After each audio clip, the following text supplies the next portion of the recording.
दौसा जिले में जसकौर मीणा जी सांसद। आपको बहुत बहुत धन्यवाद भाई साहब। आपको वेट करना पड़ा, उसके लिए माफी चाहता हूँ। नहीं नहीं, ऐसी बात नहीं है, आपका निर्देश पालना सिर माथे पे। मैं तो एक ही बात कहना चाह रही हूँ कि आपने जो संवाद शुरू किया फोन के माध्यम से भी और आज वीसी के माध्यम से किया है, बहुत ही सराहनीय कदम है आपका, ताकि संपूर्ण राजस्थान के कोने कोने की परिस्थितियां आपके ध्यान में आ सके। मैं ये कहना चाहूंगी कि मैं कोई बात रिपीट नहीं करूंगी। मजदूरों के संबंध में बहुत सारी बातें और सुझाव आपके पास आ गए हैं।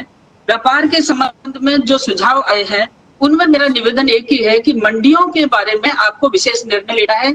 जैसा कि आप बोल भी रहे हैं कि मंडी टैक्स के संदर्भ में आप कुछ रिलैक्सेशन करने वाले हैं, लेकिन लाल सूट की मंडी, मैं लाल सूट की मंडी के संदर्भ में भी कहना चाहूंगी, आपका ध्यान लाना चाहूंगी कि लाल सूट की मंडी, जबकि सभी मंडी खोल चुके थे, लेकिन लाल सूट की मंडी हॉटलाइन की हॉट स्पॉट की वजह से नहीं खोल पाए थे, अब उसे खोलें।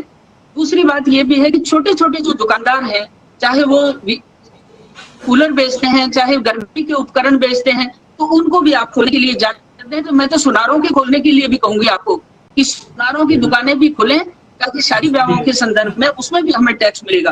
दूसरी बात, मेरी मुख्य समस्या एक ही है भाई साहब, आपका और मेरा जन्मदिन एक है, इसलिए मैं ये कहना चाहती हूँ आपसे कि दौसा संसदीय क्षेत्र, उसमें जन्मदिन एक है अपना, 3 नवंबर, अभी गया 3 मई।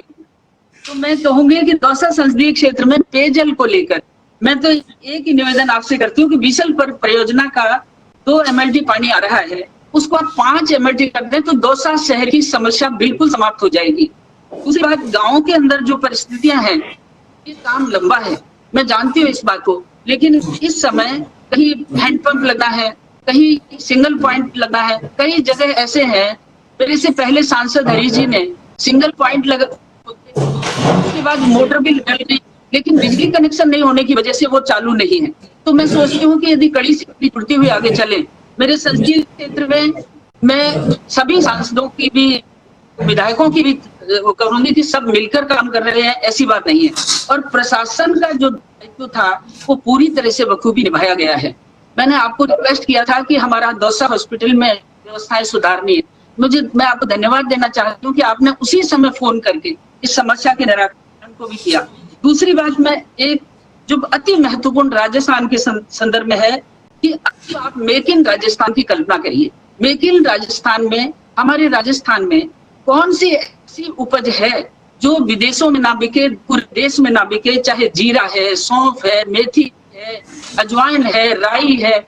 आप ये देखिए कि हम आज MDH मसालों पर निर्भर करते हैं, वो एक बड़े कारखाने का काम है, लेकिन हमारे राजस्थान के गांव में, छोटे छोटे गांव में यदि लघु उद्योगों से संबंधित कोई कल्पना, आपके पास टीम है, उद्योग मंत्री मेरा भाई है प्रसादी लाल, आप उसको कहिए कि लघु उद्योग